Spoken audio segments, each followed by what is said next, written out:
अगर शिक्षा के और नाम पर आपने ये खिलवाड़ किया है तो आप बताइए क्या इन लोगों को वोट बनता है कि नहीं? वोट नहीं बनता तो क्या बनता है? जूता, चप्पल या लाठी? क्या तीनों मारोगे? इन सरकारों ने, भाजपा की सरकार बुलडोजर की सरकार नहीं, यह आतंकवादियों की सरकार है। अपनी आवाम को गुलाम बनाकर रखा है। ऐसी सरकार का समय आ गया है अब खत्म होने का। आप देख रहे हो बी मिशन टीवी। महज 27 साल के बहुजन समाज पार्टी के युवा नेता आकाश आनंद ने अपने एक बयान से पूरी भारतीय जनता पार्टी को हिलाकर रख दिया है, पूरी भारतीय जनता पार्टी को झकझोर कर रख दिया है। और भारतीय जनता पार्टी इतनी ज्यादा डर गई है कि आकाश आनंद के ऊपर अब लगातार आकाश आनंद के ऊपर, आकाश आनंद के साथ साथ तमाम बहुजन समाज पार्टी के कार्यकर्ता और पदाधिकारियों पर एफआईआर होना शुरू हो चुकी है।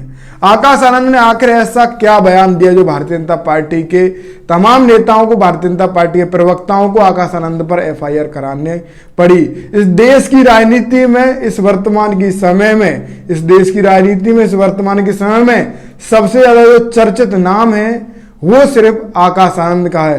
आकाश आनंद बड़े ही बेबाकी से भारतीय जनता पार्टी पर खुलकर बोल रहे हैं। जिन मुद्दों को वो उठा रहे हैं उन मुद्दों को उठाना हर किसी नेता के बस की नहीं है। शिक्षा का मुद्दा सही, बेरोजगारी का मुद्दा सही, आकाश आनंद हर एक मुद्दे पर बेबाकी से बोल रहे हैं। भारतीय जनता पार्टी के पत्ते खोल रहे हैं कि भारतीय जनता पार्टी ने किस तरीके से झूठा जासा देकर युवाओं को बरगलाया। और 2024 में आकाश आनंद सबसे ज्यादा बड़ी मुसीबत भारतीय जनता पार्टी की बनते हुए दिखाई दे रहे हैं। और भारतीय जनता पार्टी ने सबसे बड़ा एक्शन आकाश आनंद पर ले लिया है। आकाश आनंद का सबसे पहले वो बयान सुनिए जो आकाश आनंद ने भारतीय जनता पार्टी के खिलाफ दिया है। और उस बयान के बाद भारतीय जनता पार्टी ने एफआईआर कराई, भारतीय जनता पार्टी तमाम नेताओं ने एफआईआर कराई है। एफआईआर किन किन धाराओं में हुई है, किन किन लोगों पर हुई है, ये सब हम आपको बताएंगे। सबसे पहले आप सुनिए। चलाता है साथियों, इन सरकारों ने, भाजपा की सरकार बुलडोजर की सरकार नहीं, यह आतंकवादियों की सरकार है। अपनी आवाम को गुलाम बनाकर रखा है। ऐसी सरकार का समय आ गया है अब खत्म होने का।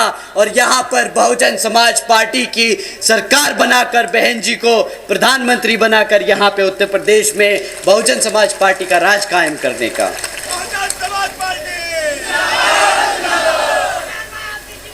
साथियों, अगर हमारी बात थोड़ी ज्यादा छुप गई हो और इलेक्शन कमीशन को लगे कि हमें तालिबान नहीं बोलना चाहिए था या भाजपा को आतंकवादी नहीं बोलना चाहिए था, तो हम उनसे दरख्वास्त करेंगे कि यहाँ उतर के आके देखें और गांव-गांव में घूमें और पता करें कि यहाँ के जो बहन बेटियां हैं, जो हमारे युवा हैं, वो किस हालत में जी रहे हैं। वो खुद समझ जाएंगे कि जो हमने कहा वो गलत नहीं, वो सत्य है, वो सच है, वो हमारी आवाम आज जी रही है।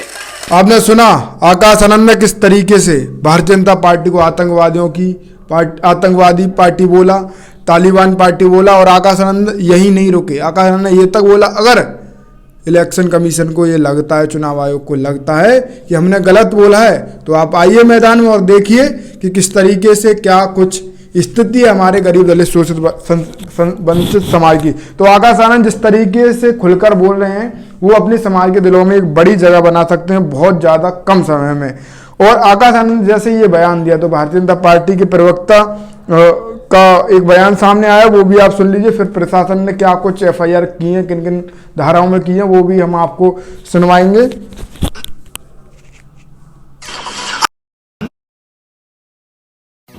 आकाश आनंद बहुजन समाज पार्टी में नए परिवारवाद का नया अंकुरण है और इसीलिए वो जानबूझ करके प्रयास कर रहे हैं कि कैसे मीडिया में उनको ज्यादा से ज्यादा सुर्खियां मिल सके। इसीलिए जानबूझ करके रोज कुछ ना कुछ विवादित बयान देने का प्रयास कर रहे हैं। लेकिन भारतीय जनता पार्टी के संदर्भ में जिस प्रकार की उन्होंने टिप्पणी की है, इसका खामियाजा उनको निर्वाचन आयोग के द्वारा भी भुगतना पड़ेगा और जनता की अदालत में भी भुगतना पड़ेगा। कहना बहुत भारी पड़ेगा, निर्वाचन आयोग भी का भी भुगतना पड़ेगा और जनता की अदालत का भी नुकसान उनको भुगतना पड़ेगा। तो इस बयान के बाद भी आकाश आनंद का एक बयान आया। आकाश आनंद से जब मीडिया द्वारा पूछा गया एयरपोर्ट पर कि भारतीय जनता पार्टी के द्वारा आप पर FIR कराई गई है, सीतापुर में भाषण दिया गया है, तो उस पर आपकी क्या है? तो आकाश आनंद ने कहा कि जो लोग डर रहे हैं वो FIR करा रहे हैं, हमें कोई फर्क नहीं पड़ता। तो आकाश आनंद जिस तरीके से बेबाकी से समाज के मुद्दों पर बोल रहे हैं, तो आकाश आनंद कहीं ना कहीं एक अच्छी छवि बना सकते हैं समाज में। और 2027 का चुनाव आकाश आनंद जिस तरीके से बेरोजगार युवा, शिक्षा, तमाम ऐसे मुद्दे उठा रहे हैं, वो युवाओं के दिलों में जगह बना सकते हैं। और आकाश आनंद बड़े ही बेबाकी से इन मुद्दों को उठा रहे हैं। और आकाश आनंद FIR के बाद भी अभी पहली उनके ऊपर FIR हुई है, और अभी लंबी राजनीति है। 27 का चुनाव भी दूर है, अभी 24 के चुनाव में पहली FIR हो गई। अगर आकाश आनंद यूं ही ग्राउंड में बने रहे तो FIR का जो आंकड़ा है वो बढ़ जाएगा।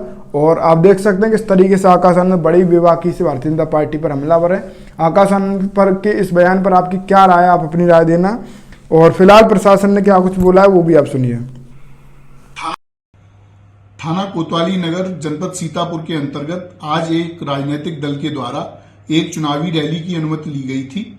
इस रैली में इस राजनीतिक दल के वक्ता श्री आकाश आनंद, उम्मीदवार महेंद्र सिंह यादव, श्याम अवस्थी, अंशय कालरा तथा रैली के आयोजक श्री विकास राजवंशी इत्यादि रैली में उपस्थित थे। रैली में वक्ता के द्वारा आम जनमानस में हिंसा भड़काने की कोशिश करते हुए असंसदीय भाषा का प्रयोग करते हुए वक्तव्य किया गया, जिसके आधार पर आचार संहिता के उल्लंघन का एक मामला पंजीकृत किया गया है। इसमें धारा 171C, 153B, 188, 505(2) तथा RP एक्ट की धारा 125 के अंतर्गत अभियोग पंजीकृत किया गया है। अग्रिम वैधानिक कार्यवाही की जा रही है। मामले को FIR को दर्ज किया गया है, किन किन लोगों पर किया गया है वो साफ आपने समझ लिया। अब सवाल ये पैदा होता है कि आकाश आनंद पर ये पहली FIR है, और आकाश आनंद पहली FIR के बाद भी धड़ल्ले से मीडिया के सामने भारतीय जनता पार्टी को फिर से चेतावनी दे रहे हैं। आकाश आनंद ने जिस तरीके से बयानबाजी दी है, आकाश आनंद पर सीधा आरोप लगाया कि आकाश आनंद ने माहौल खराब करने का प्रयास किया। फिलहाल आकाश आनंद के समर्थन में तमाम लोग आ रहे हैं मैदान में। I stand with Akash Anand, हम आकाश आनंद के साथ हैं। आकाश आनंद कल से सोशल मीडिया के सबसे बड़े platform social media side X पर नंबर 1 पर ट्रेंड कर रहे हैं। 50-60 हज़ार से ज़्यादा लोगों ने उनका साथ दिया है, और कल रात से ये पूरा हैशटैग बना हुआ है ट्रेंडिंग में, और आकाश आनंद के समर्थन में लगातार धड़ल्ले से ट्वीट हो रहे हैं। और आकाश आनंद जिस तरीके से बोल रहे हैं वो कहीं ना कहीं 2027 का जो चुनाव है उसकी लड़ाई दिलचस्प बनाने वाला है। इस वर्तमान के समय में तमाम लोग ये कह रहे हैं कि इस लोकसभा का चुनाव इस बार आकाश आनंद की मैदान में आने से भाजपा बनाम बसपा हो गया है। तो आकाश आनंद ने जिस तरीके से बयानबाजी की है उस पर आपकी क्या राय है? आप अपनी राय कमेंट में देना। आप देख रहे थे बी मिशन टीवी को फॉलो करें, यूट्यूब पर सब्सक्राइब करें। साथियों, जैसा कि आपको पता है, बी मिशन टीवी हमेशा ग्राउंड जीरो की रिपोर्ट आपके बीच रखता है। अगर आपको हमारा काम पसंद आता है तो बी मिशन टीवी को आर्थिक मदद करें, जिससे कि हम यूं ही निरंतर ग्राउंड लेवल पर काम करते रहें। स्क्रीन पर दिख रहे QR कोड को स्कैन करें और अपने दान की राशि बी मिशन टीवी के खाते में भेजें। QR कोड के अलावा आप हमारी UPI ID bmissiontv@ybl पर भी मदद भेज सकते हैं। जय भीम।